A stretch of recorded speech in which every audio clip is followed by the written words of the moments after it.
Imagine a club that's been running the galaxy for 17,000 years.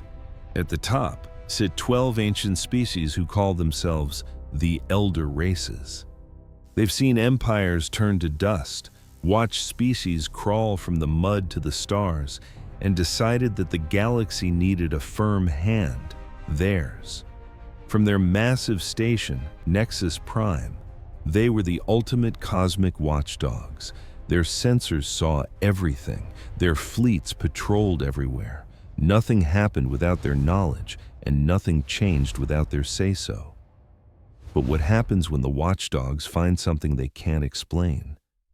If you want to see an underdog story on a galactic scale, you're in the right place. It all started when their sensors picked up a weird signal from a totally unremarkable yellow star in a quiet part of space.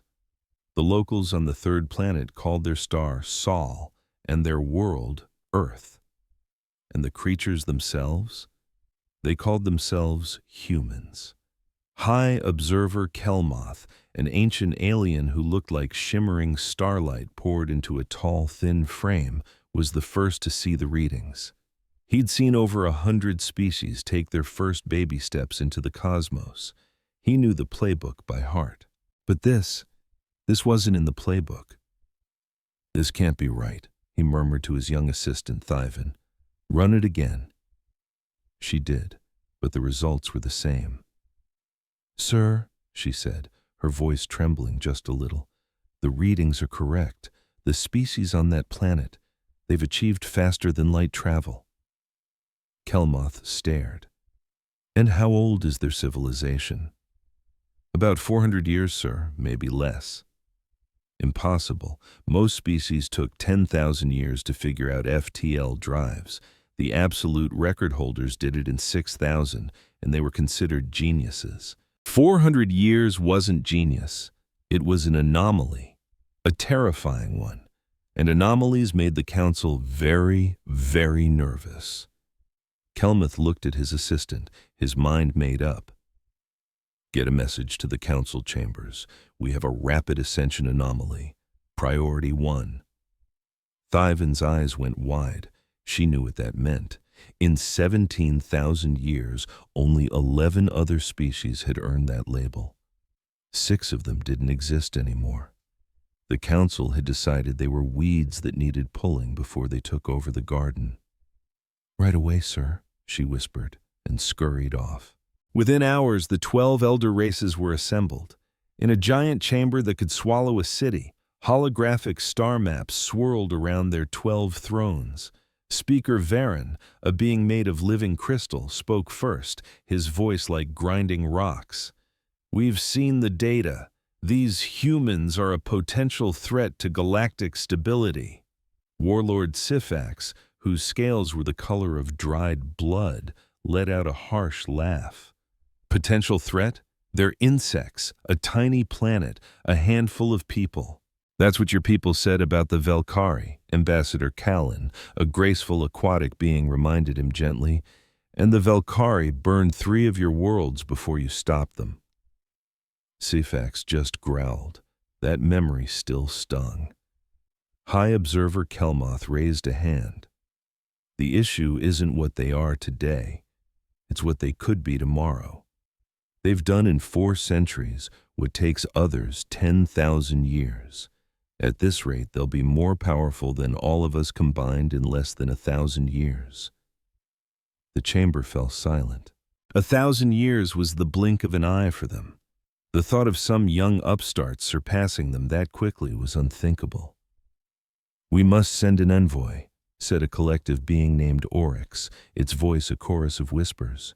"We need to see them up close, figure out what they want." "And if what they want is a fight?" Syphax sneered. "Then we'll handle it," Kelmoth said, his tone icy calm. "The guided development protocol is there for a reason. Some children are just too dangerous to be allowed to play with matches." The vote was unanimous. They would send an envoy to judge humanity. If the humans were deemed worthy, they'd get a seat at the kids' table. If not, the council would handle it. A young, brilliant diplomat named Thalvan was chosen. She was an expert in alien psychology. She was also, though no one said it, completely expendable. If the humans turned out to be hostile, her death would be the perfect excuse for the council to move in. Her ship, the Starlight Whisper, set off the next day. The trip to Earth took 3 weeks. Thalvan spent every moment studying humanity. What she saw was a puzzle. Their history was a nightmare of constant warfare. They had even built planet-killing weapons and used them on each other. By all of the Council's metrics, they should have wiped themselves out centuries ago. But they hadn't. Instead, they survived, somehow united and shot for the stars. It made no sense. When the Starlight Whisper arrived, it was met by a human ship. It looked like a museum piece, clunky and crude, but it flew with a strange confidence. A calm voice came over the comms. "Unknown vessel, this is the United Earth Coalition ship Horizon. Please identify yourself and state your purpose." Thalvan took a breath. "I am Ambassador Thalvan, representing the Council of the Stars. I come in peace to establish first contact." There was a long, unnerving pause. Then, the human pilot replied, "Please hold your position, Ambassador. We're letting Earth Command know you're here. Someone will be with you shortly." Thalvan braced for the usual reaction: panic, disbelief, years of denial. That was the normal first contact playbook. The humans took 6 hours. A larger ship, the Prometheus, warped in. Its captain, a woman with piercing eyes named Admiral Helena Vasquez, greeted Thalvan with a smile that was all business. "Ambassador, welcome to our home. I'm here to escort you to Earth." As Thalvan followed the Prometheus, she couldn't shake a weird feeling. The Admiral didn't seem shocked or awed. She seemed prepared, like she'd been expecting a visitor for a long, long time. "Thank you, Admiral," Thalvan replied. "I'm eager to meet your people." The trip to the planet was another surprise. Dozens of human ships were everywhere, buzzing between space stations. Their tech was basic, but their numbers were staggering. She landed in a city called Geneva and was met by a diplomat named David Chun. He was older, with kind eyes, and he gave her a perfect, polite bow. "Ambassador Thalvan, on behalf of the United Earth Coalition, welcome to our world. We are truly honored." The greeting was flawless. It was textbook.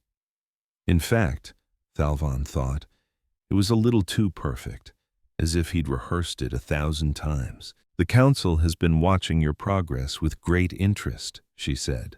"Your rapid development is impressive." Chun just smiled. "We're quick learners when we need to be." Over the next few weeks, Thalvan was given a grand tour.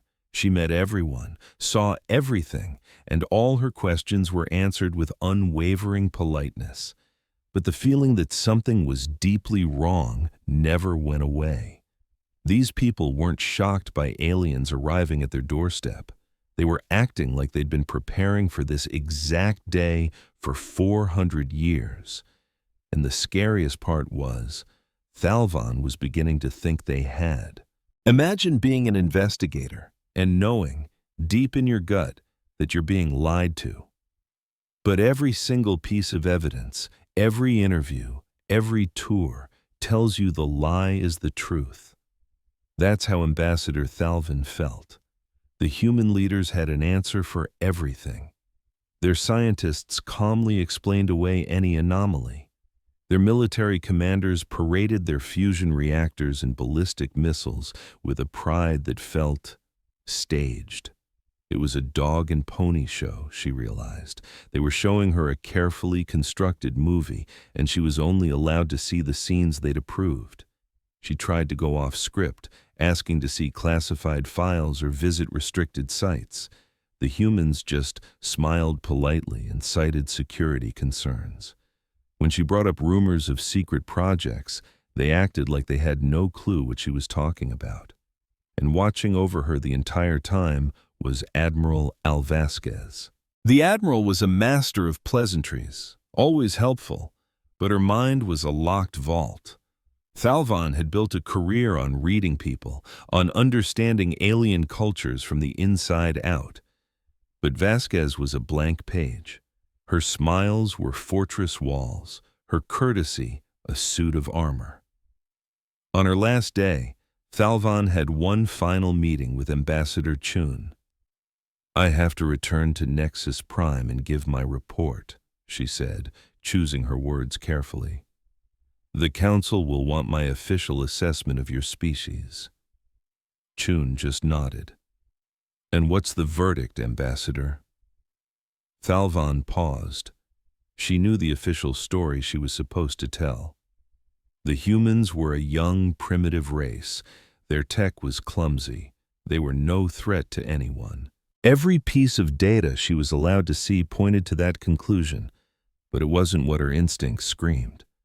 "I will tell them," she said slowly, "that humanity is remarkable. You've accomplished so much in so little time. The Council will be very interested in your potential."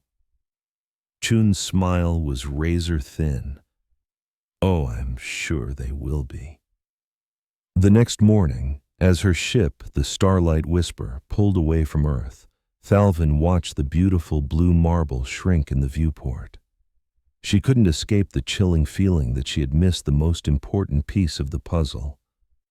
The humans were hiding something big. She was sure of it. But she had no proof, nothing but a hunch to present to the Council. All she could do was hope she was wrong. 3 weeks later, she stood before the Council.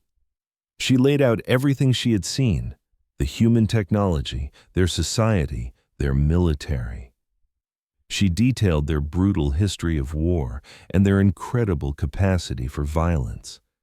And then she voiced her gut feeling, her fear that the humans were far more than they seemed.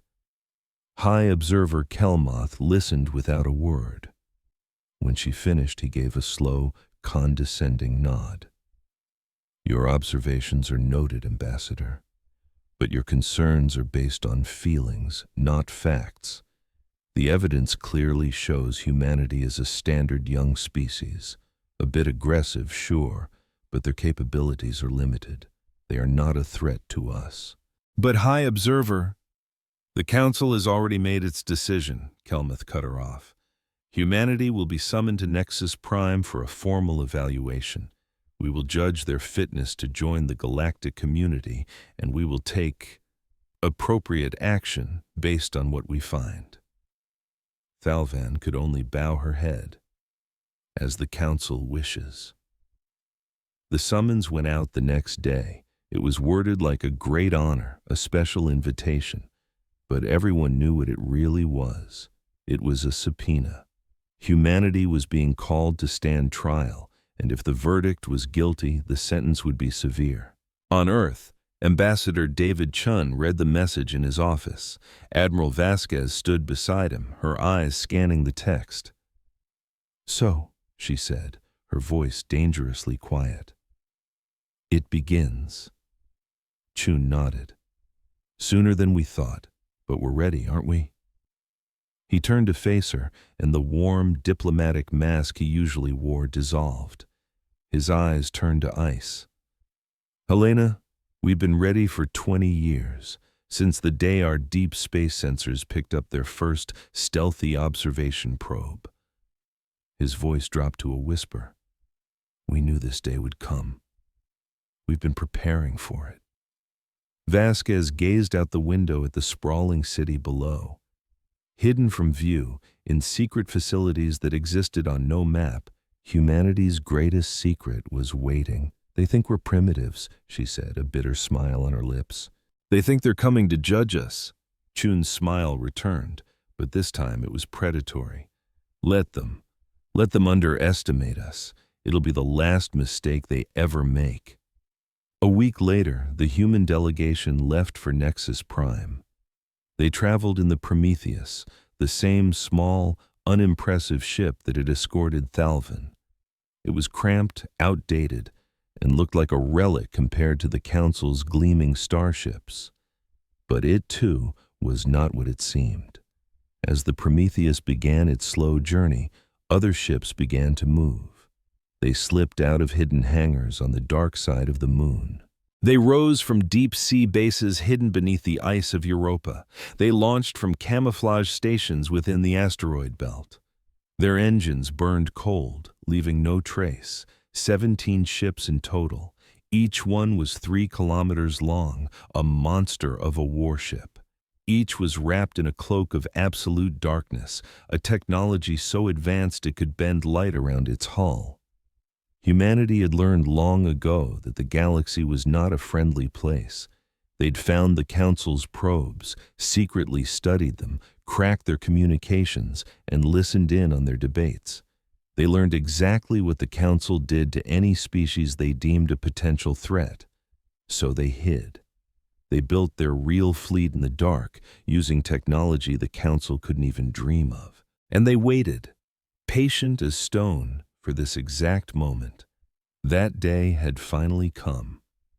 While the pathetic-looking Prometheus headed for its own judgment, 17 shadows glided through the void, moving to take up positions around every major Council military base and shipyard.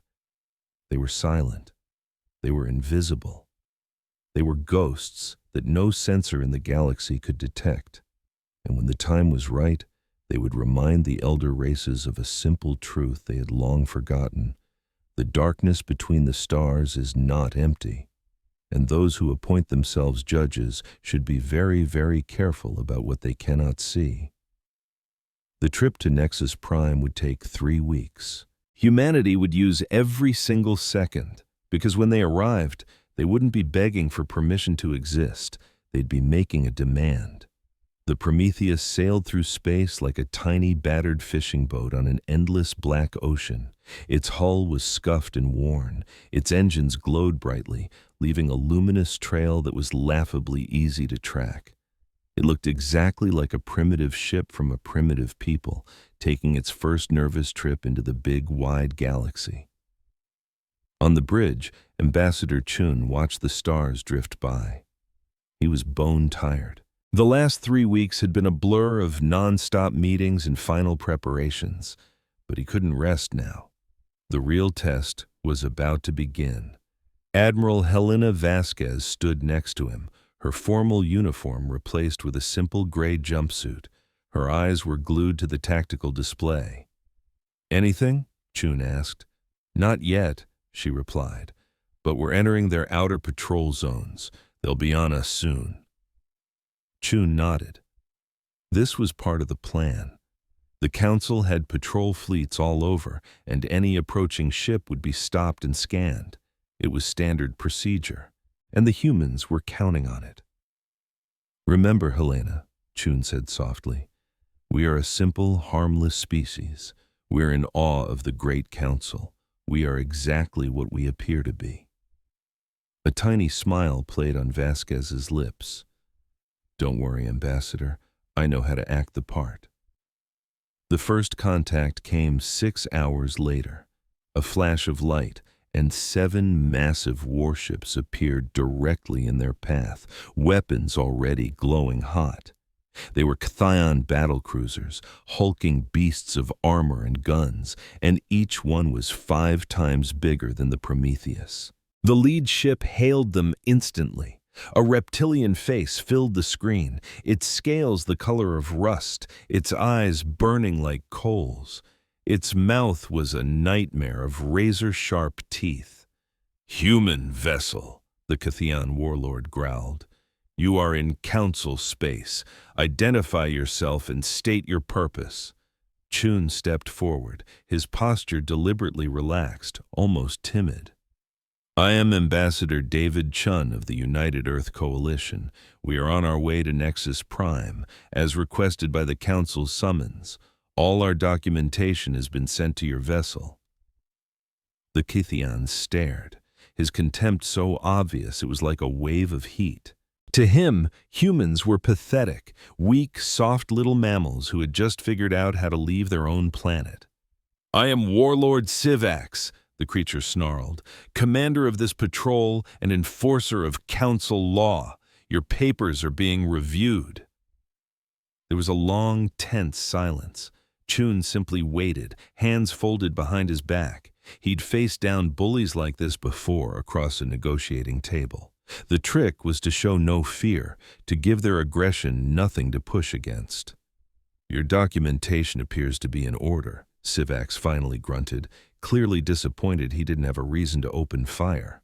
Imagine being told your entire species is a joke, right to your face.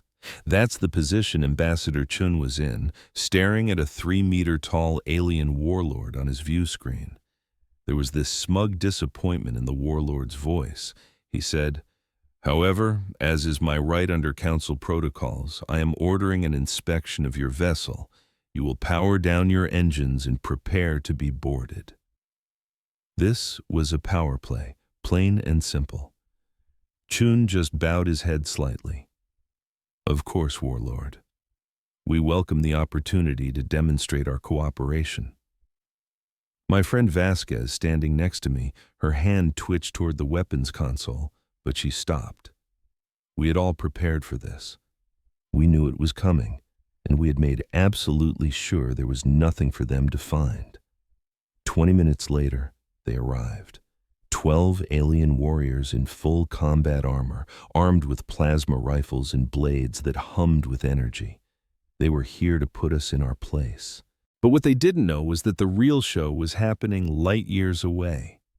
Stick around to see how humanity pulls off the biggest bluff in galactic history. They stomped through our ship, the Prometheus, like they already owned it, their heavy boots scuffing up the deck plates. Warlord Sithax, the guy from the screen, led them personally.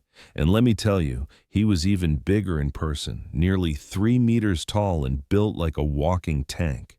His armor was like a trophy case, covered in symbols of his victories, dozens of little marks for every species he had personally conquered or wiped out. "Small," he grunted, looking around our bridge with total disdain. "Your ship is very small." Ambassador Chun was smooth as silk. "We are a modest species," he replied. "We do not require the grand vessels that the greater civilizations command." Scythax made this sound, a sort of grinding noise that might have been a laugh. "Modest," he sneered. "Yes, that's one word for it." The inspection was intense.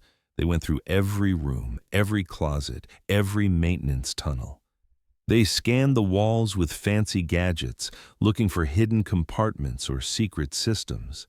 They checked out the reactor core, the engines, the weapons, everything. And they found exactly what we wanted them to find. The Prometheus was powered by a standard fusion reactor, basically ancient technology by their standards, but it worked. Its engines were old-school FTL drives, slow and clunky compared to what the big players used. Our weapons? Simple cannons and small missiles, the kind of stuff that would barely scratch the paint on one of their warships. "Primitive," one of the warriors reported back to Scythax. "Their reactor is based on hydrogen fusion. Their weapons are chemical propellant systems. No plasma, no gravity tech, no advanced materials." Scythax just nodded, his contempt growing with every word. "And the crew," the report continued, 37 humans, mostly soft tissue, limited internal armor. Average strength is about 1/5 of a Krian warrior. They wouldn't last 10 seconds in a fight." The warlord turned back to Chun, his eyes gleaming. "Your species is weak, Ambassador. I've conquered entire civilizations with a single battalion. What could you possibly offer the Council?" But Chun, he just stood there, his face a perfect mask of calm. "We offer our willingness to learn," Chun said, his voice steady, "and our desire for peaceful cooperation." "Peace," Sithax spat the word out like it was poison. "The weak always talk about peace. It's what you say when you have no strength to fight." He stepped right up to Chun, looming over him like a predator about to strike. But Chun didn't move. He didn't even flinch. He just looked up at this massive alien and waited. I could kill everyone on this ship without breaking a sweat, Scythax said quietly. I could blow this ship apart with my weakest gun. You understand this, right? Yes, Chun agreed calmly. I understand you have the power to do so, but I also understand that you're bound by council law, and harming a diplomatic envoy would bring consequences even your empire wouldn't want to face. Scythax just stared at him for a long, tense moment. Then, something totally unexpected happened. He laughed. It was this harsh, grinding sound that echoed off the walls. You have courage, human. Foolish courage, but courage nonetheless. Perhaps your species isn't entirely worthless after all. He turned on his heel and waved his warriors to follow. The inspection is complete. Your vessel carries nothing of interest. You may proceed to Nexus Prime. As they finally left, Chun let out a breath he didn't realize he'd been holding. Beside him, Vasquez's hands were clenched into tight fists. He wanted to kill us, she whispered. He was just looking for an excuse. Yes, Chun agreed, but he didn't find one. What if he had looked harder? What if he'd scanned deeper? That's when Chun let a tiny smile play on his lips. Then he would have found nothing, he said, because there is nothing to find. The Prometheus is exactly what it appears to be. Vasquez slowly nodded, the realization dawning on her. The Prometheus was a sacrifice. It was a decoy, designed from the ground up to be inspected, looked down on, and dismissed as a joke. Every member of our crew had volunteered for this mission, knowing we'd be the public face of humanity, the harmless, backward primitives the Council was expecting to see. The real fleet, well, the real fleet was somewhere else entirely. As the alien warships warped away, we continued our journey. Chun went to his quarters to rest, knowing the easy part was over. The inspection had worked perfectly. The Council believed we were weak. They thought we were primitive. They were sure we weren't a threat. And that was exactly what we wanted them to believe. Because deep in the darkness of space, far from any patrol route or sensor grid, the starship Nemesis continued its silent journey. It moved without light, without heat, without any signature that normal sensors could detect. Its hull was made of materials that didn't exist in any Council database, alloys forged in the hearts of man-made black holes, giving it properties that broke the known laws of physics. On its bridge, Captain Marcus Stone watched a holographic display tracking the Prometheus's position. They were 3 light-years apart, moving on parallel courses, but to the rest of the galaxy the Nemesis was a ghost. "Status report," he said, his voice quiet but firm. "All systems operating at optimal efficiency, Captain," his first officer, Commander Sarah Kim, replied. "Dark matter containment is stable. Null point generators are charged and ready. All weapon systems are on standby." Stone nodded. The Nemesis was the first of its kind, a ship built in absolute secrecy over 2 decades. Its drive system didn't just travel through space. It used dark matter to warp space itself, letting it move faster than anything out there while being completely invisible. And its weapons were even more incredible. It had null-point annihilators that could tear through any known shield, graviton cannons that could rip enemy ships apart at the molecular level. And then there were the dark matter projectors, weapons so powerful that even Captain Stone didn't fully grasp what they could do. "Any contact with the other ships?" he asked. "Negative, sir," Kim replied. "All 17 vessels are maintaining radio silence as ordered, but their position beacons confirm they are on schedule." Stone allowed himself a small, grim smile. Not one secret ship, but 17 of them. 17 dark matter warships, hidden in the shadows, all moving into position around Council space. The aliens had inspected the Prometheus and found nothing but a rusty old ship. They had no idea that humanity's real teeth were passing within a few light years of their own home world, completely undetected. 20 years of planning, 20 years of secrecy, 20 years of playing weak. It all came down to this moment. "Captain," Kim said suddenly, "we're receiving a coded transmission from Earth Command, Priority 1. Stone's smile vanished. On the screen, the face of Director Angela Reyes appeared. She was the head of United Earth Intelligence, the architect of the whole plan, the woman who spent 2 decades building our secret armada while the Council watched our decoys.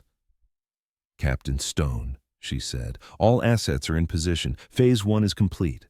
"Understood, Director. We are ready to proceed to Phase 2 on your order." Reyes nodded. "Ambassador Chun will reach Nexus Prime in about 2 weeks. At that time, the Council will begin their formal evaluation of humanity. Our intel suggests they intend to implement the Guided Development Protocol." Stone's jaw tightened. He knew exactly what that meant. Guided development was the Council's polite way of saying forced submission. They would occupy our solar system, halt our technology, and control our population. We would become their subjects, allowed to exist only as long as they felt like it. "They will not implement anything," he said, his voice dangerously quiet. "No," Reyes agreed, "they will not. When Ambassador Chun gives the signal, you will decloak and take position over Nexus Prime. The other ships will do the same at their targets. The Council will see what we have built, and they will understand that humanity is not a species to be controlled." "And if they resist?" Stone asked, his eyes cold as ice. "Then we will demonstrate that our weapons are not for show. But that is a last resort, Captain. Our goal is deterrence, not destruction. We want the Council to fear us enough to leave us alone, not so much that they decide we have to be eliminated." Stone understood. It was a razor's edge. Show too little strength and they'd crush us. Show too much and they'd unite the entire galaxy to wipe us out. We needed to be just powerful enough to demand respect, but not so powerful that we inspired terror. "We will be ready," he said. Reyes gave a single nod, and the transmission ended. Stone turned to look out at the endless black of space. Somewhere out there, the little ship Prometheus was heading toward its judgment, carrying diplomats who were about to face the contempt of an entire galaxy. They would be mocked, dismissed, and threatened, and they would take it all with patience and dignity, knowing that their moment, humanity's moment, was coming. And in that single shattering moment, the shadows would part, and the Council would finally realize that humanity was never hiding. They were hunting. The journey was a long one. Days bled into weeks as the starship Prometheus sliced through the void and into Council territory, passing countless alien ships and sprawling space stations. At every single stop, the humans played their part perfectly. They were polite, they were helpful, and they were utterly, forgettably average. They answered every question, submitted to every scan, and accepted the patronizing attitude of their hosts with a quiet dignity. A message filtered through the Council's networks. The humans are on their way. They're a young, weak species, no threat at all. The Chthians, the first to meet them, said so themselves. There was absolutely nothing to worry about. On the capital station, Nexus Prime, the so-called elder races got ready for a formality they called an evaluation. It was a simple, time-tested process. Size up the new species, figure out their potential, and put the proper controls in place. They called it the Guided Development Protocol, a fancy term for putting a leash on any species that might one day become a rival. Some races took to the leash well, becoming obedient workers in the galactic machine. Others fought back and were broken.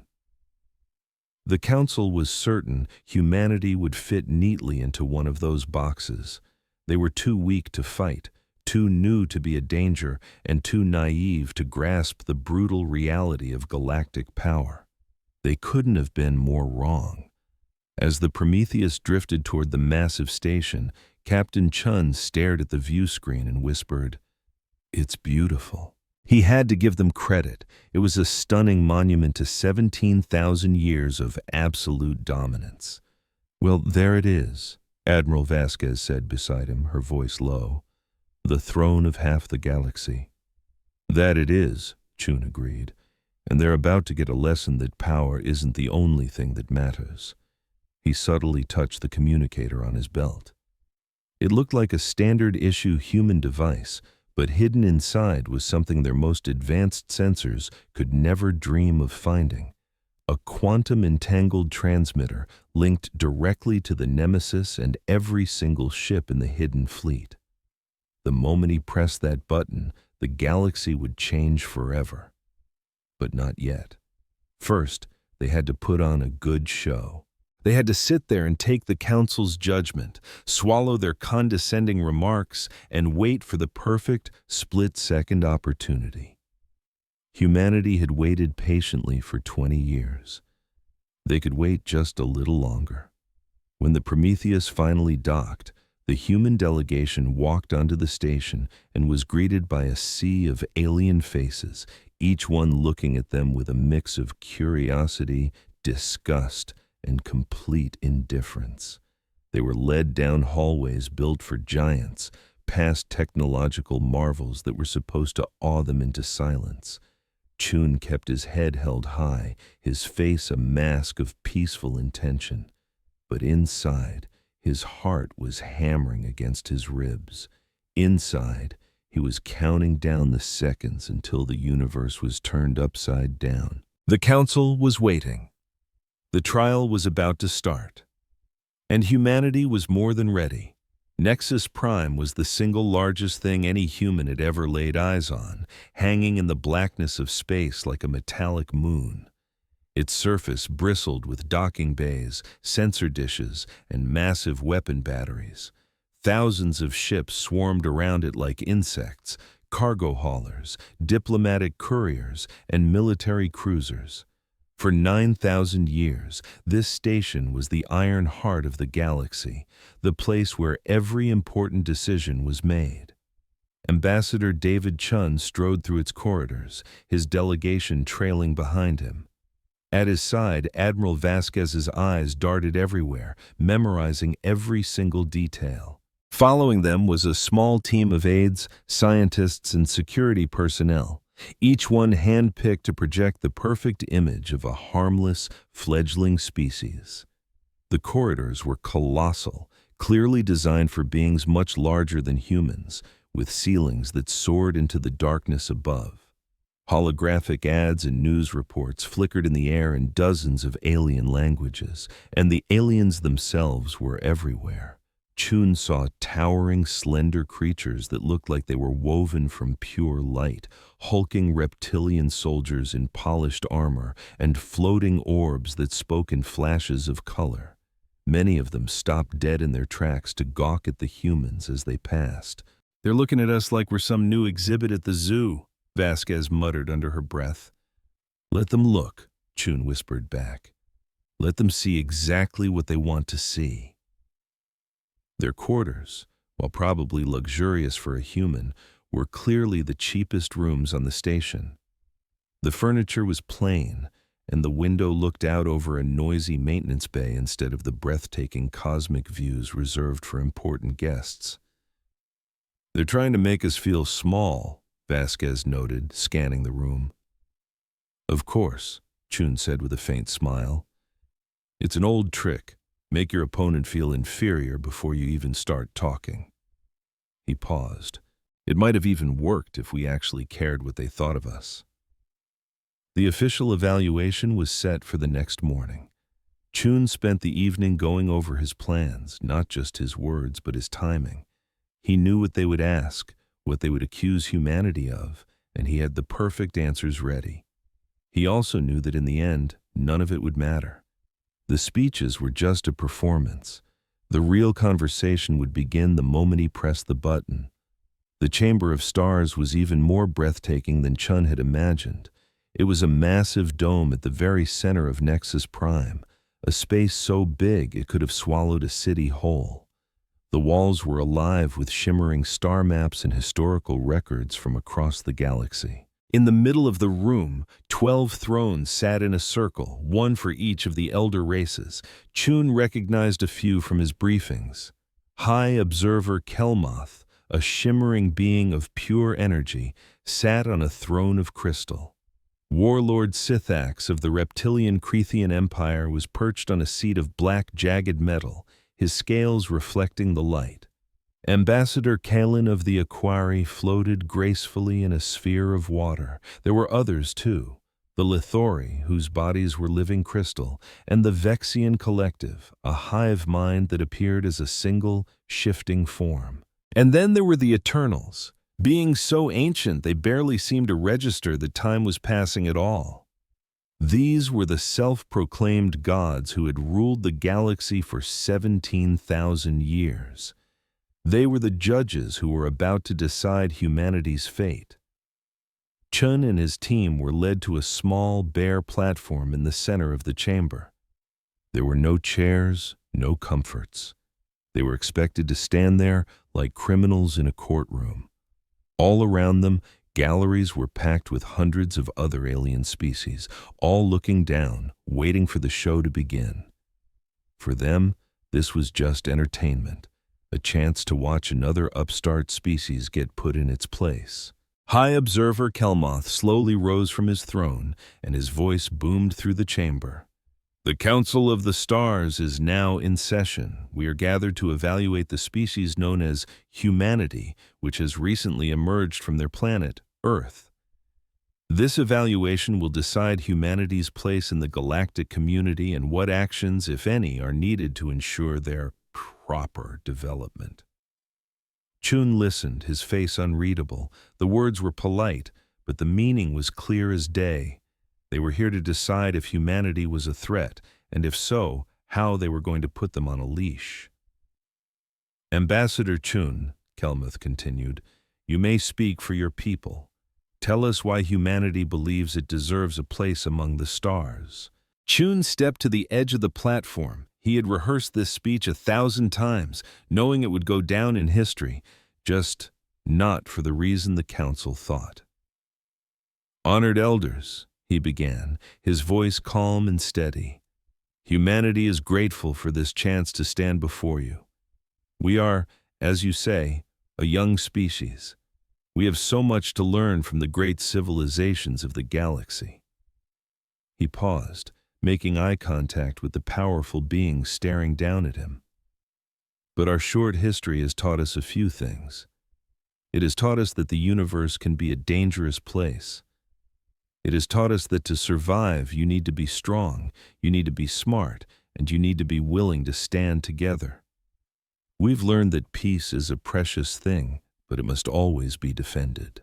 Pretty words, a harsh voice boomed. It was Warlord Sifax.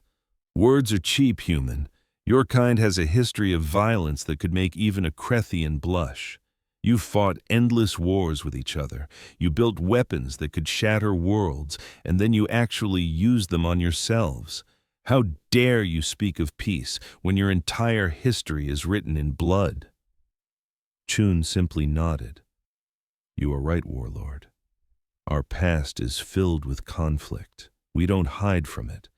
But what you see as a weakness, we see as a lesson. Every single one of those challenges, every one of those wars made us stronger, smarter, and more united. We learned from our mistakes. We evolved. The species that stands before you today is not the same one that fought those ancient battles. So you claim, Sifax snarled, his voice a low growl. But claims are cheap. What proof can you offer that humanity has truly changed? Chun stood his ground and replied, the proof is our very presence here. We could have stayed on our world, hidden and alone. We could have pointed our violent tendencies outward, taking the stars by force. Instead, we chose to answer the council's summons. We came in peace, looking for cooperation, not a fight. Speaker Varone of the Lithori spoke up next, his crystal-like voice sharp and cold. You talk about choice, but what choice did you really have? Your technology is primitive. Your military is a joke. You couldn't conquer a backwater moon, even if you wanted to. You come in peace because you have no other choice." Before Chun could answer, a different voice interjected. "The question isn't what humanity can do today," said Keeper Eriks of the Vashan Collective. "The question is what they might become tomorrow. Their rate of progress is unlike anything we've ever seen. In just 4 centuries, they've accomplished what takes other species 10,000 years or more. If they keep this up, they will outpace all of us in less than 1,000 years." A murmur went through the chamber at those words. Chun could feel the entire mood shift. The council wasn't just looking at humanity's current abilities. They were terrified of humanity's future potential. "And that brings us to the heart of the issue," Kelmus said, his voice heavy. "The council has discussed humanity's situation for a long time. We've looked at the evidence, the history, and the projections, and we have made a decision." He paused, letting the tension hang in the air. "Humanity represents a rapid ascension anomaly. This is a label we've only applied to 11 species in the entire history of the Council. In every single case, special measures had to be taken to keep the galaxy stable." Chun felt Vasquez stiffen next to him. They knew this was coming, but hearing it said out loud still hit hard. "The Council proposes to enact the Guided Development Protocol for Humanity," Kelmus went on. "This protocol is made to help young species grow in a safe and stable way. It involves technological oversight, population management, and military supervision. Under this protocol, Earth's solar system will be put under the Council's administration. Your technological progress will be reviewed and approved by Council experts, and a peacekeeping force will be stationed in your system to make sure you comply." The chamber buzzed with whispers. Chun could hear agreement from some, doubt from others, but the feeling was obvious. The Council had made up its mind, and they expected humanity to just go along with it. "You call it guidance," Chun said, his voice cutting through the noise. "But let's be real about what you're proposing. You're not offering to help us grow. You're offering to control us, to stifle our technology, to stunt our growth, and to make absolutely sure that we never, ever become a threat to your power." Kelmus's expression hardened. "We are offering to protect the galaxy from a potential threat. Your species has shown incredible talent, but also incredible instability. Without guidance, you could easily become a danger to yourselves and everyone else." "And if we refuse this guidance?" The question hung in the air. A few council members glanced at each other. It wasn't a question they were used to hearing. "Refusal is not an option," Warlord Sith said bluntly. "The Council's decisions are not suggestions. They are the law of this galaxy. Those who refuse to follow the law are dealt with." "Dealt with?" Chun repeated. "You mean destroyed? Like the Velfi, like the Kujans, like all the other species who had the guts to stand up to your control?" "Those species were threats to galactic peace," Kelmus replied, his voice like ice. "Their destruction was a shame, but it was necessary." "And humanity? Will our destruction also be a necessary shame?" The chamber went completely silent. Chun had said the words that no one dared to speak, the truth that everyone knew but tried to ignore. "That," Kelmus said slowly, "depends on whether humanity is smart enough to accept the Council's guidance." Chun looked around the chamber one last time. He saw the scorn on their alien faces. He saw their absolute certainty that humanity would just roll over. He saw the raw power of an empire that had ruled for 17,000 years, and he smiled. "Honored elders," he said, "you judged us by what you could see. You scanned our ships and decided they were primitive. You counted our weapons and decided they were weak. You looked at our history and decided we were violent, and from all that you concluded that we were no threat to you. He paused. You were measuring the wrong things. Chun reached into his pocket and took out a small device, the communicator he'd brought from Earth. He pressed a single button on its face. This entire session is now being broadcast live to every single inhabited world in Council space, he announced. Every species in the galaxy is watching. Every citizen of every world is seeing what is happening right now in this chamber. The council members began to shift uncomfortably. This was not part of the plan. This was not how these evaluations were supposed to go. What is the meaning of this? Kelmus demanded. It means that whatever happens next will have trillions of witnesses, Chun replied. It means that the Council's judgment of humanity will be seen by all. And it means you might want to choose your next words very, very carefully. He looked up at the galleries, at the thousands of alien faces staring down at him. What comes next is not a threat. It's a demonstration. And when it's over, you will understand that humanity is not a species to be guided or controlled or destroyed. We are a species to be respected. Light years away, Captain Marcus Stone got the signal. He turned to his crew and spoke just 2 words. Uncloak, now. And 17 shadows opened their eyes. In the chamber of stars, the holographic displays flickered. New images flashed to life, sensor readings pouring in from all across Council space. And on every single display, impossible shapes were emerging from the blackness. Ships, massive ships, 3 kilometers long, materializing out of thin air. Their hulls were as black as the void, so dark they seemed to swallow the light around them. They were completely silent. They had no energy signature. They just appeared, as if the darkness itself had suddenly grown teeth. The chamber exploded into chaos. Council members were shouting in alarm. Military officers scrambled to figure out what their sensors were telling them. In the galleries, thousands of aliens stared in total disbelief at the images on the screens. One ship was hanging right over Nexus Prime itself. Others appeared above major colony worlds, military bases, and key strategic points.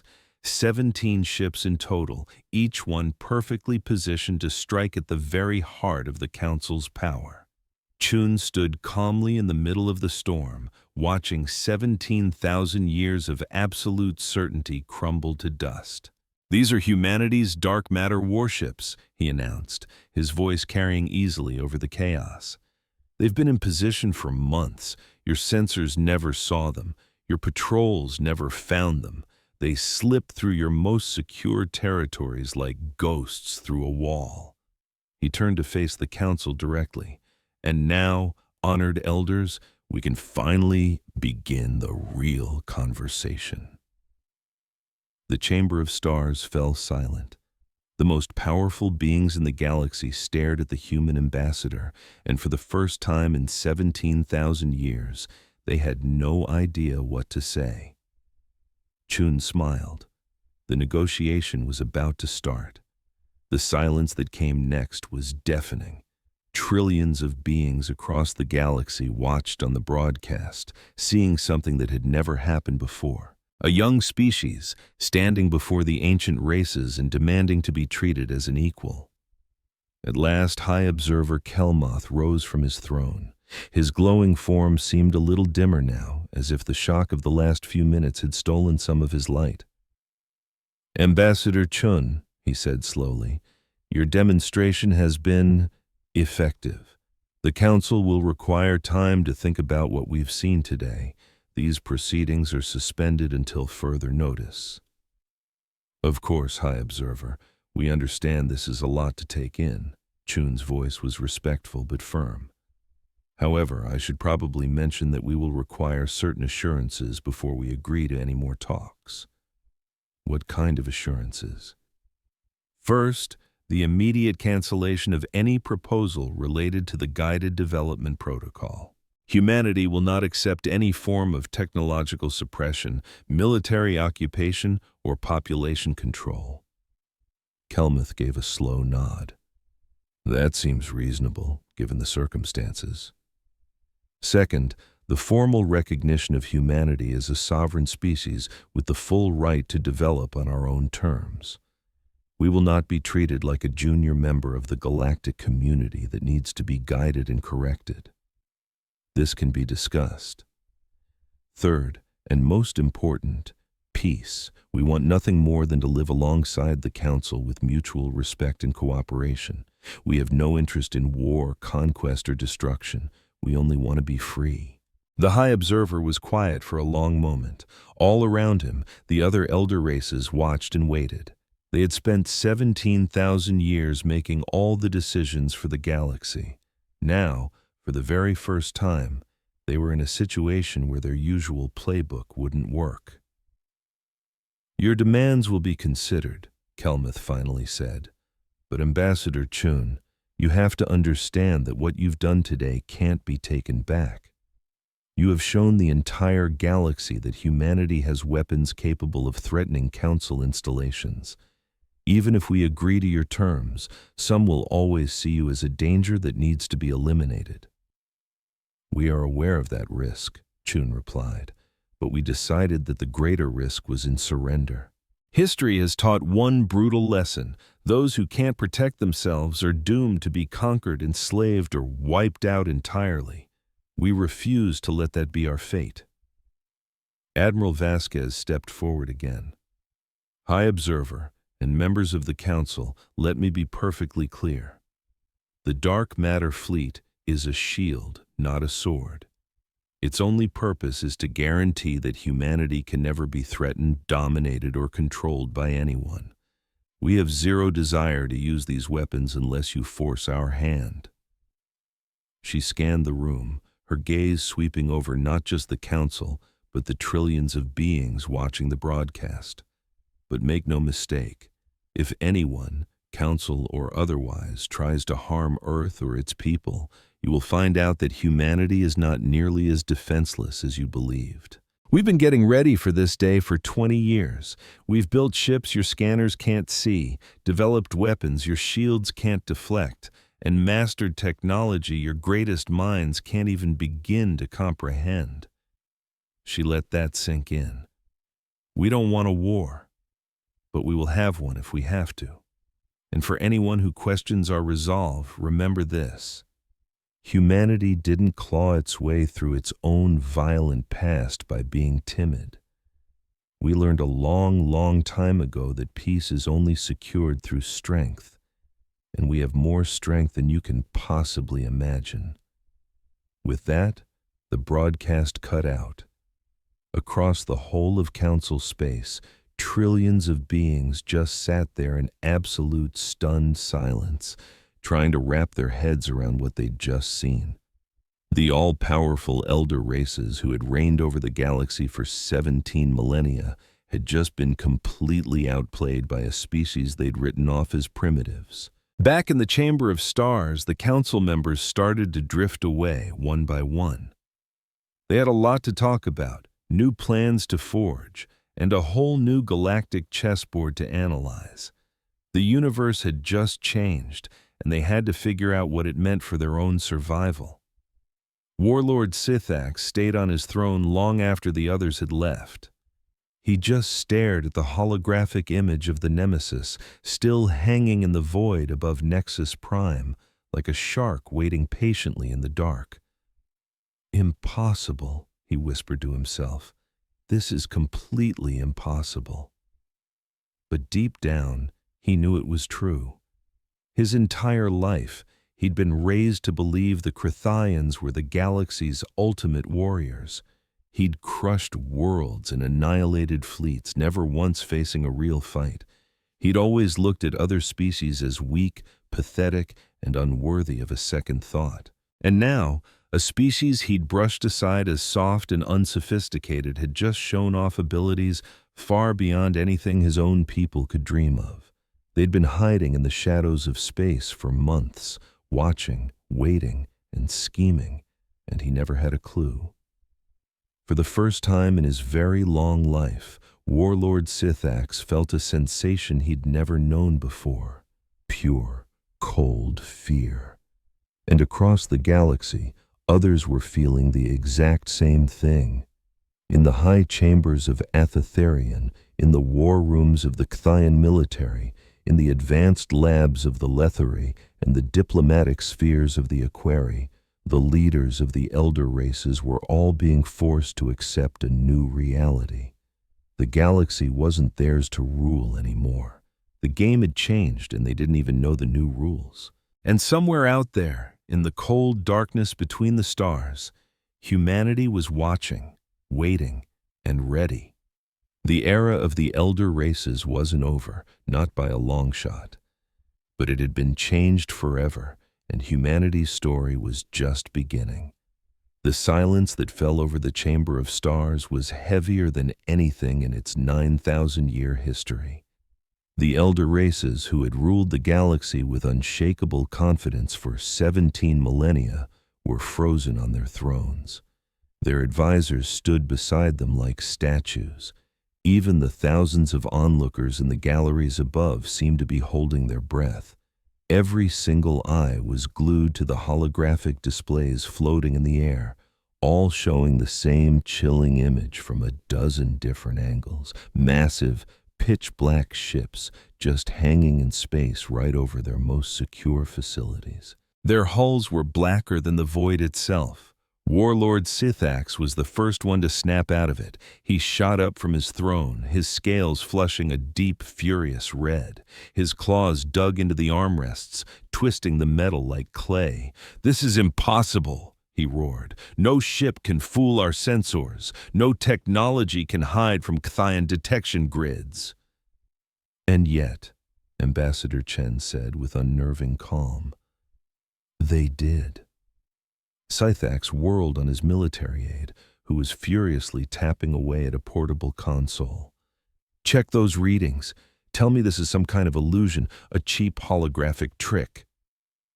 The aide's voice shook as he replied, "My lord, the readings are solid. All 17 ships are real. They're holding their positions exactly where the displays indicate," and he hesitated, double-checking his screen. "They aren't showing up on any of our standard sensors. The only reason we can see them at all is because they're letting us." High Observer Kelmuth leaned forward, his shimmering form buzzing with anxiety. "Ambassador Chen, you will explain this right now. How did your people create this technology?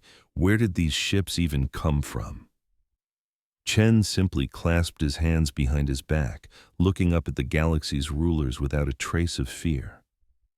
"I could explain, High Observer, but I think it would be more effective if you heard it from someone with a more hands-on perspective."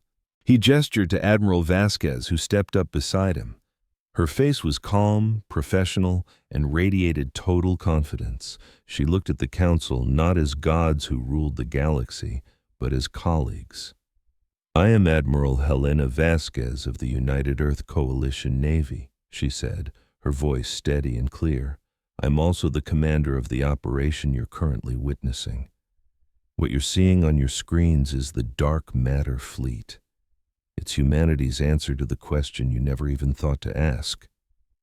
"What question?" Kelmuth shot back.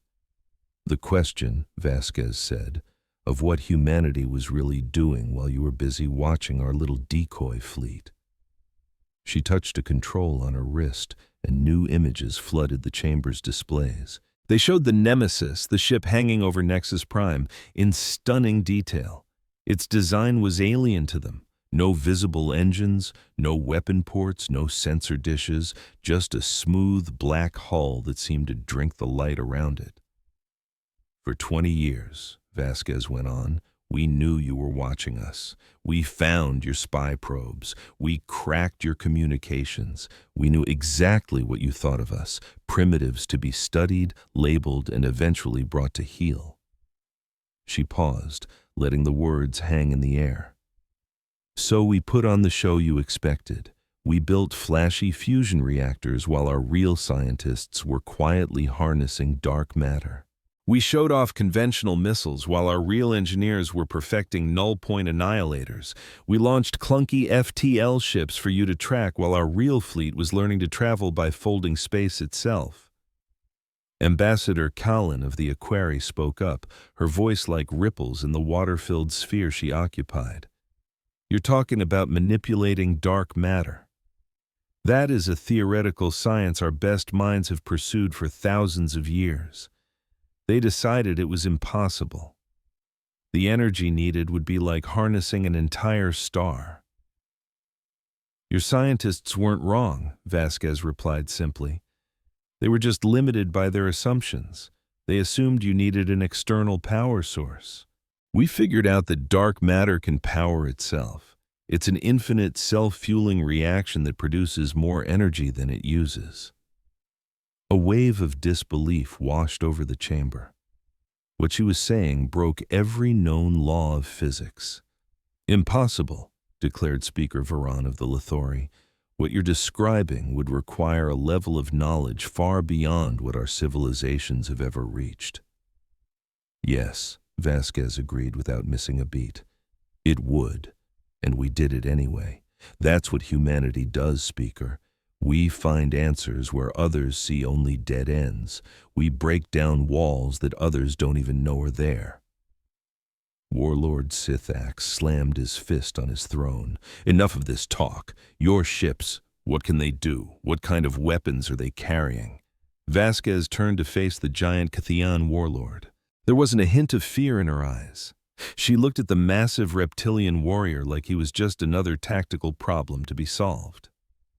Each dark matter warship is 3 kilometers long, she stated. Their main weapon is the null-point annihilator. It creates a targeted micro-singularity that can destroy any known substance, including the fancy alloys you use for your warship hulls.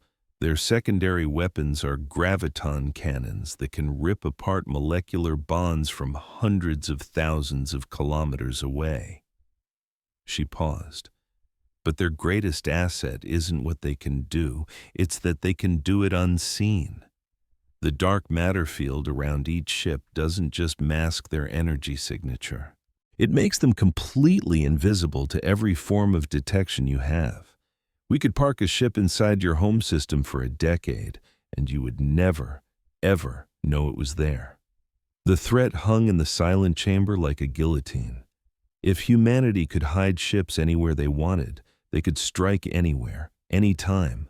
Every defense grid, every early warning system the Council relied on was now completely useless. You said your ships have been in place for months, Kelmoth said, his voice barely a whisper. Is that true? It is, Vasquez confirmed. The Nemesis has been in orbit of Nexus Prime for 93 days.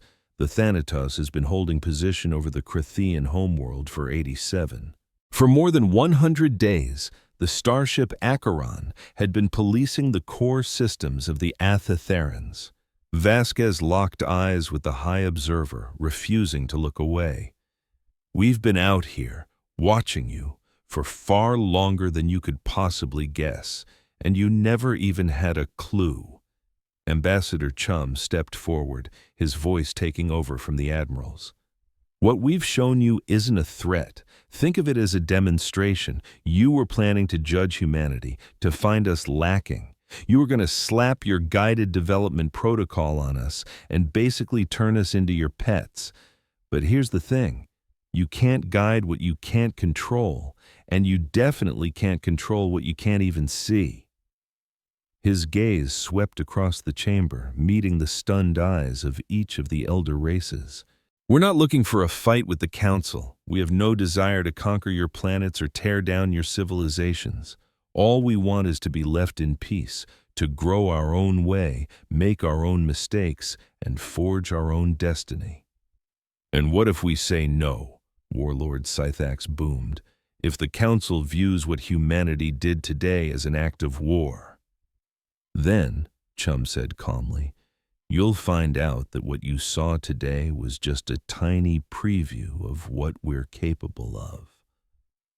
The words settled in the massive room with a heavy silence. Sithak stared holes into the human ambassador, trying to spot a lie, a bluff, anything. He came up empty. "You're threatening the council," he finally said, his voice laced with disbelief. "You'd gamble the existence of your entire species on your pride." "It isn't pride," Chum answered. "It's survival. We've seen how you treat species that can't fight back. We've seen what happens to the ones who accept your guidance. We've done our homework on you, Warlord. We know exactly what this council does to any species it decides is a danger." He took a step toward the center of the floor, his voice echoing in the huge chamber. "Humanity has a very simple message for all of you. We are not your subjects. We are not your children, and we are not a threat to you. We are your equals, and from this day forward, you will treat us that way." Aboard their ship, Admiral Commander Kim spoke up. "We're getting a priority message from Earth Command. Director Reyes wants a full rundown of the mission." Vasquez nodded. "Tell her we'll have a full report sent over within the hour. But the short version is pretty simple. Mission accomplished." "That's it, Admiral? That's all there is to it?" Vasquez allowed herself the faintest of smiles. "We came, we flexed our muscles, and we got exactly what we came for. Humanity is safe, Earth is free, and the Council now knows better than to mess with us." She gazed out at the starfield, replaying the last 24 hours in her head. 20 years of planning, months spent hiding in the blackness of space, and then, in a single instant, the balance of power in the galaxy shifted forever. "So what do you think happens now?" Kim asked. Now we watch. We wait, and we make damn sure they stick to their word." Vasquez turned away from the viewport. "The Council only agreed to our terms because we backed them into a corner. But that doesn't mean they like it. Some of them will be hunting for any weakness, any crack they can exploit to bring us down. We have to be ready." "You really think they'll try something?" "I think it would be stupid to bet against it. The Corthaians, for one, do not handle being publicly embarrassed very well, and there are plenty of other players out there, species who aren't even in the Council, who might see all this chaos as their big chance." She shook her head. "No, Commander, the real work is just getting started." Kim nodded, the reality of it sinking in. "So we stay in the shadows. We keep watching. Maybe forever." Vasquez's voice was steady, the voice of a professional who always plans for the worst-case scenario. Humanity showed its teeth to the galaxy today. Now we have to make sure no one is ever foolish enough to forget that we know how to bite. Back on Earth, word of the new treaty shot around the globe like lightning. Spontaneous celebrations broke out in cities on every continent. People poured into the streets, laughing, crying, hugging total strangers. For the first time in 2 decades, they could finally talk openly about the secret that had been kept for so long. They could be proud of what humanity had achieved. Ambassador Chun watched the joyous crowds from his office window in Geneva. He was bone-tired, more exhausted than he'd ever felt. But he couldn't stop smiling as he scrolled through the reports flooding in from all over the planet. "You ought to get some sleep," a voice said. Chun turned to see Director Reyes leaning against the doorframe. She looked just as worn out as he felt. "I could say the same to you," he replied with a tired smile. Reyes came and stood beside him at the window, gazing down at the celebrating city. "We did it, David. We actually pulled it off." "We did," he agreed, "though a part of me is still waiting to wake up." "Believe it," Reyes said, placing a hand on his shoulder. "Humanity went toe-to-toe with the oldest, most powerful civilizations in the galaxy, and we won. Not with bombs and warships, but with strategy, with cleverness, and with a whole lot of patience. We showed them we couldn't be pushed around, couldn't be controlled, and couldn't be molded into their idea of a perfect subject race." We also made some powerful enemies today. Yes, Reyes's voice turned serious. We did. The Corthaians will hold this grudge for centuries. The Athetherans will obsess over how we leapfrogged their technology. And who knows how many other species we haven't even met yet will look at us and see a rival that needs to be taken out. So what's our next move? We keep building. We keep preparing. We keep watching. Reyes turned to look him in the eye. Today was a huge win, David. But it's not the end of the story. It's just the beginning. Humanity showed the galaxy what we're capable of. Now we have to prove we deserve the spot we just claimed for ourselves. Chun nodded slowly. He got it. The galaxy was a wild and dangerous place, full of species that had been fighting for their lives since before humans even learned to walk upright. They had won this round, but the fight for survival was a marathon, not a sprint. What about the other projects? He asked in a low voice. The ones we kept under wraps. A small, knowing smile touched Reyes's lips. Oh, those are still moving forward. The dark matter fleet was just the tip of the iceberg, the part we were willing to show them.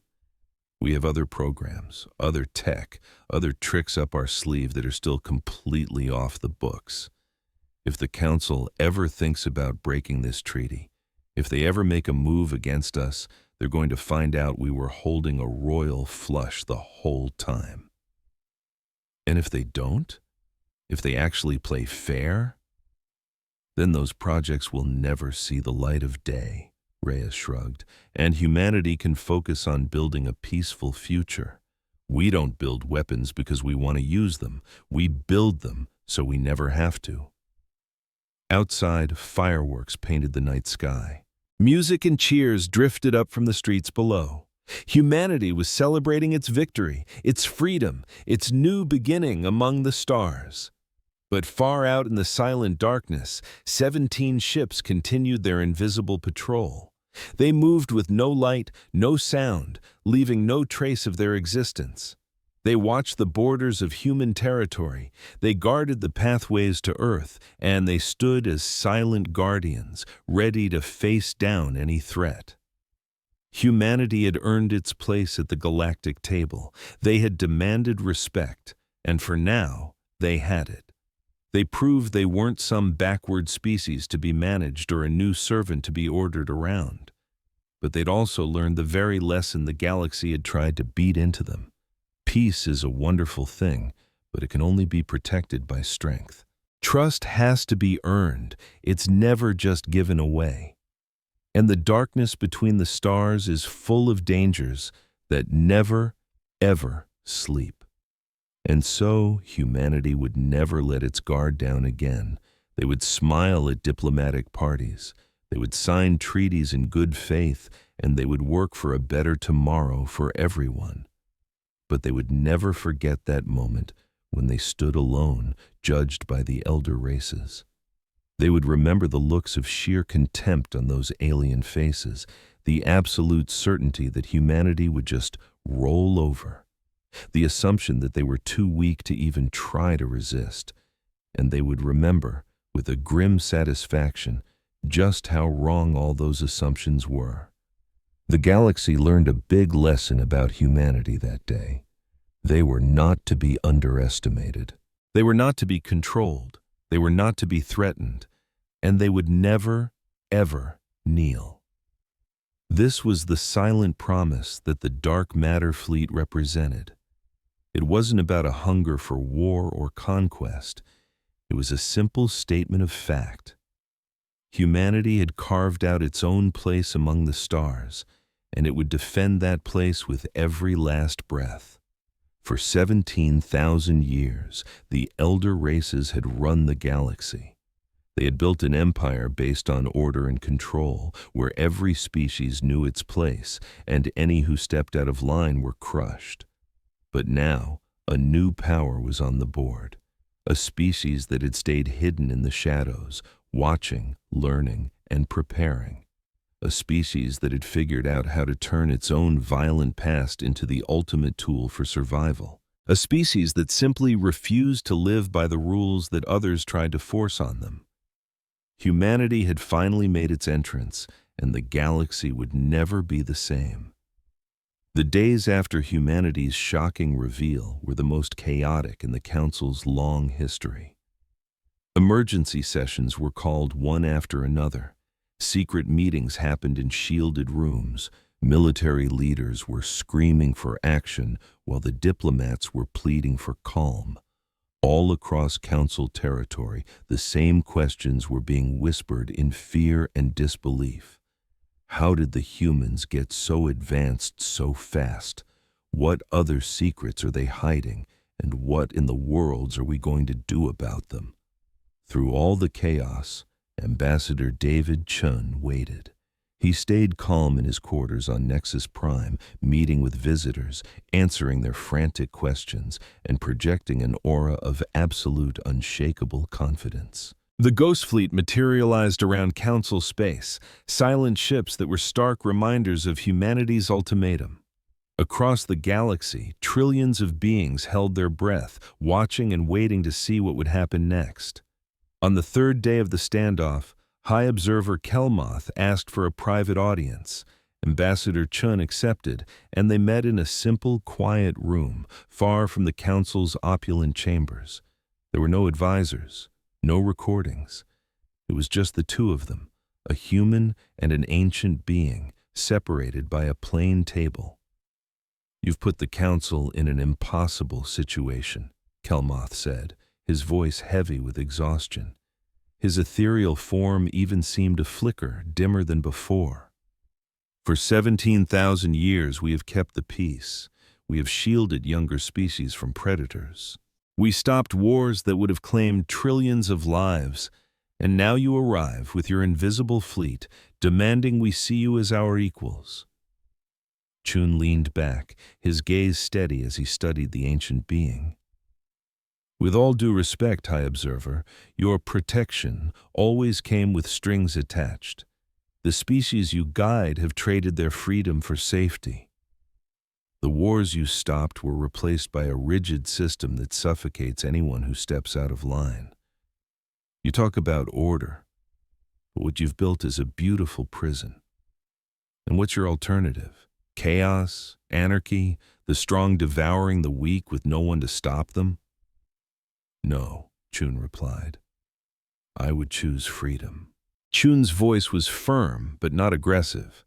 "I would have species grow according to their own designs. I'd choose diversity over forced uniformity. I want a galaxy filled with countless different paths, not just the single one your council has approved." Kelmoth was quiet for a long time.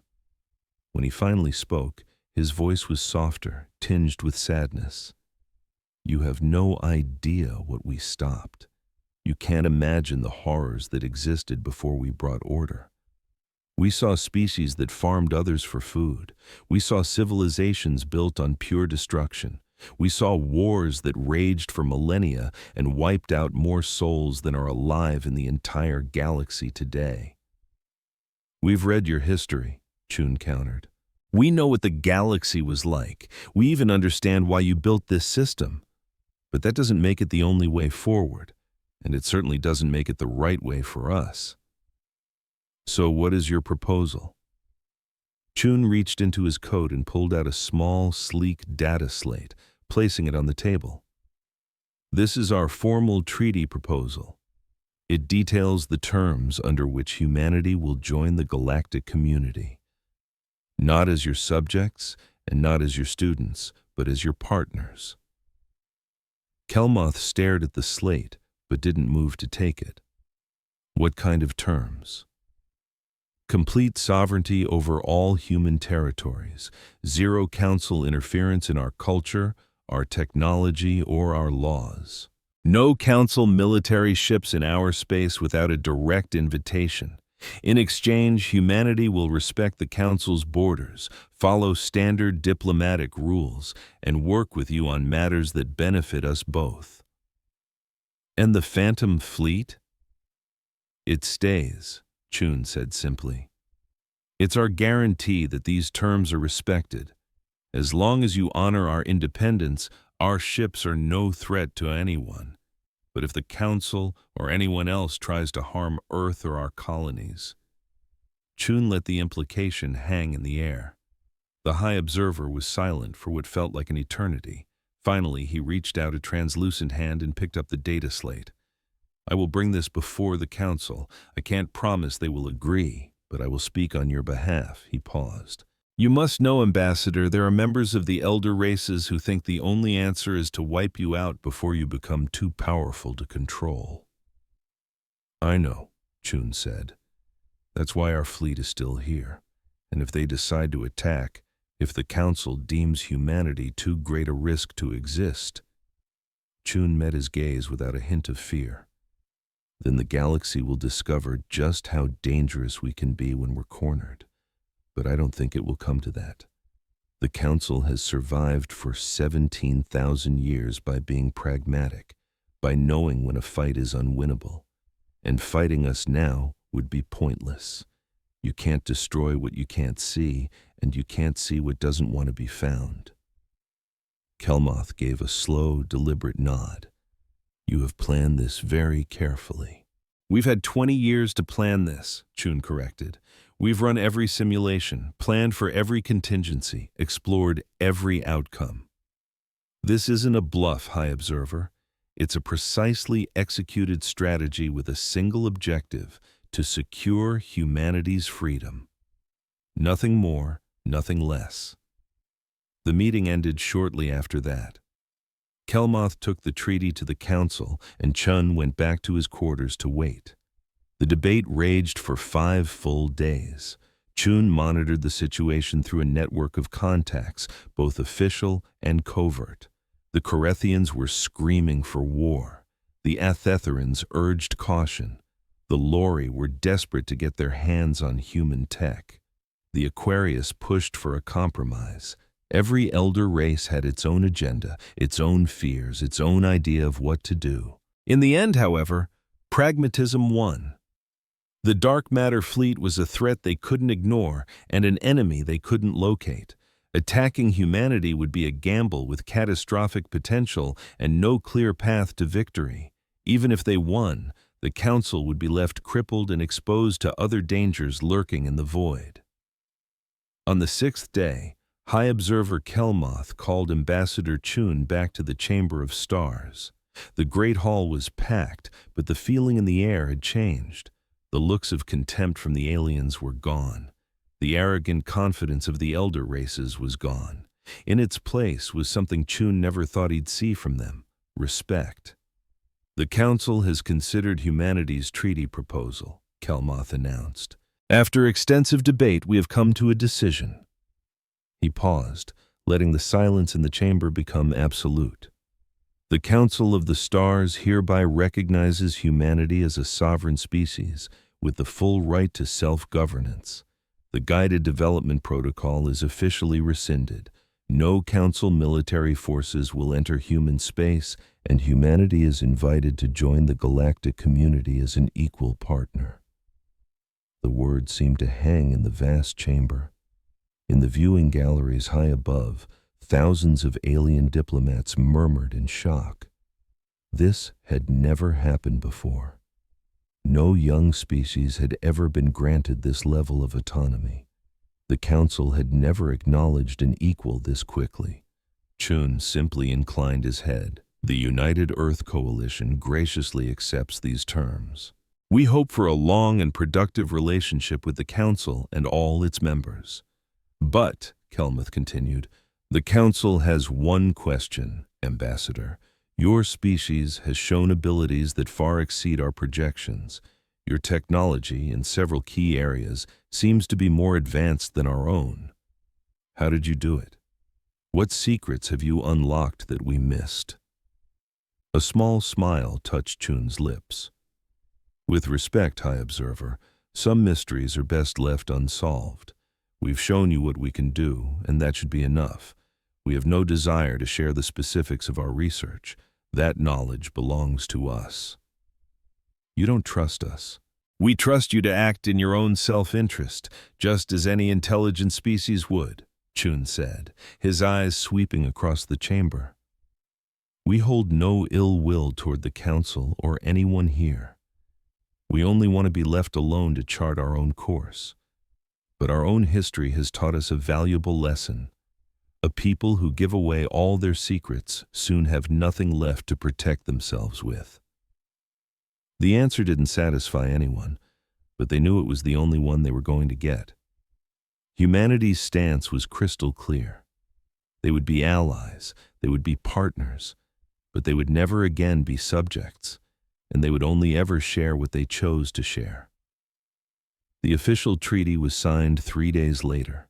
Ambassador Chun signed for humanity, pressing his thumb onto the document next to the marks of all 12 elder races. Trillions watched on broadcasts across the galaxy as a new era of history was born. The dark matter fleet faded from its positions around council stations, but the ships didn't return to Earth. They slipped back into the deep void, taking up hidden posts where no sensor could ever hope to find them. They were out of sight, but they were always on watch. Admiral Vasquez was back on the bridge of the Nemesis after the ceremony. She watched the stars drift by on the main view screen as her ship glided toward its new patrol route in the silent dark.